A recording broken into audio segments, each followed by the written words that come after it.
Yes, really. The title does not lie.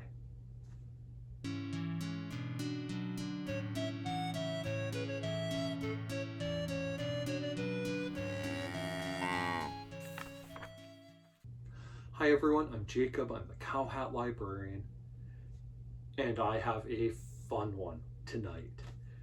This is one of the best picture books I've read recently. It made me laugh out loud when I was reading it with my kids. They enjoyed it, I enjoyed it. It is You're Going to Love This Book by Jory and illustrated by Olivier Tallec. As the story starts, this orange creature wants the reader's attention. This creature promises that the reader is going to love this book because it has all the important things. All the important things like homework and sprouts and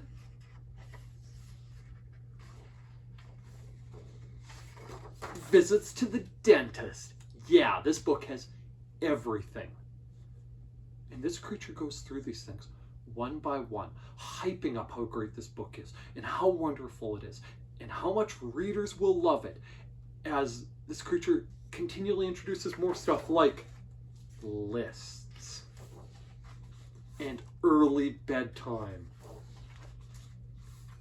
and trying to get the reader to admit that actually there were lots of great jokes and memorable things in this book, and it really is wonderful and they should appreciate it. And it all leads to a hilarious revelation at the end. This was phenomenal. The pacing was great. Every time there was the build up of suspense and, oh my God, is it going to be something great in this? I can't wait for it. And then disappointment when I read it to my kids. They groaned out loud. They complained that this was ridiculous. Wait, sprouts aren't a good thing to have in a book. He wants to go to the dentist. He's weird. They reacted. They responded. They were thoroughly engaged with the nonsense coming off the pages of this book. And so was I as the reader. We had a lot of fun reading this for a bedtime story. Now, Jory is a talented writer. The other books he's written, like Good Egg and Bad Seed and things of that ilk, were absolutely great. My kids and I loved reading them. And this is a step beyond. The closest book I can think of that garnered a reaction like this was The Book with No Pictures by B.J. Novak.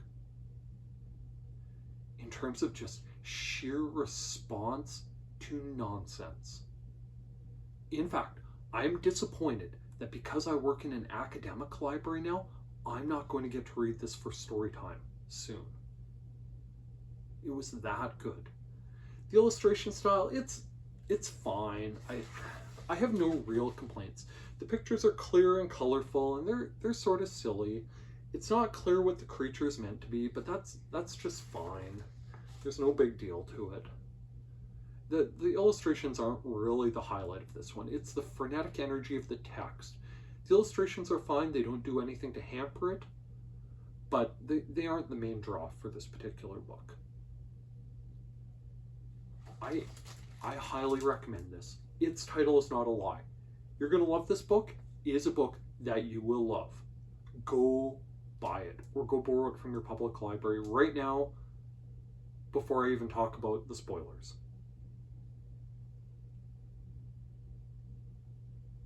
So, as the story ends, the creature is trying to convince the reader that this was fantastic. This book was great. You have to admit there's really good stuff here. And you're going to love this book every single time you read it over and over and over and over and over again, starting now.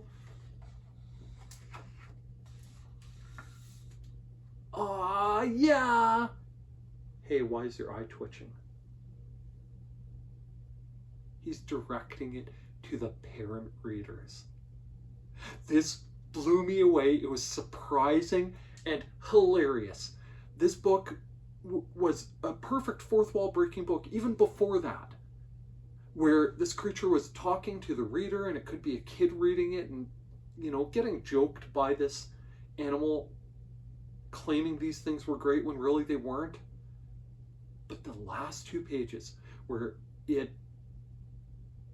spells out that this is a book that parents and teachers and library staff members will be reading over and over and over and over and over again, and that they're never going to be able to get sick of it because it's so wonderful and it has so much great stuff in it.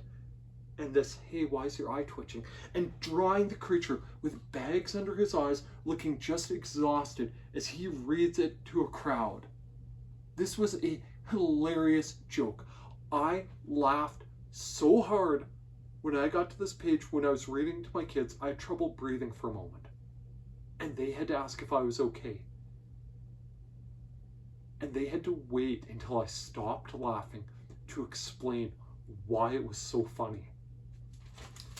This is a winner. If you liked The Book with No Pictures, go borrow this. If you like stuff like Jeff Mack's books, Good News, Bad News, Aha, and the like, go borrow this. If you like any fourth wall breaking stuff, like maybe some of Melanie Watt's stuff, like You're Finally Here, or Have I Got a Book for You, go read this. It's a winner. You and your audience will not be disappointed. I give it my highest recommendation. I loved this. It is phenomenal. And if you're borrowing it from your public library, why not take just 1 minute along the way and tell the powers that be how much you appreciate your public library. Tell your mayor, tell a council member, tell your MP or MLA that you use and appreciate the services offered by your public library. We're at a time where some public libraries are having trouble finding sustainable funding to continue improving the materials, programs, and services they offer, and a few good words in the right ears might make a world of difference. If by some chance you're a library staff member, don't forget, watching my videos counts as professional development time. With that, thanks for listening to me gush about this amazing book that will, I'm sure, be in my top books of 2024 list when I compile it at the end of the year. It really was that good. It was fantastic. By all means, please like, please subscribe, and please check back and see what else I have to talk about from the CowHat Library. Thank you. Bye now.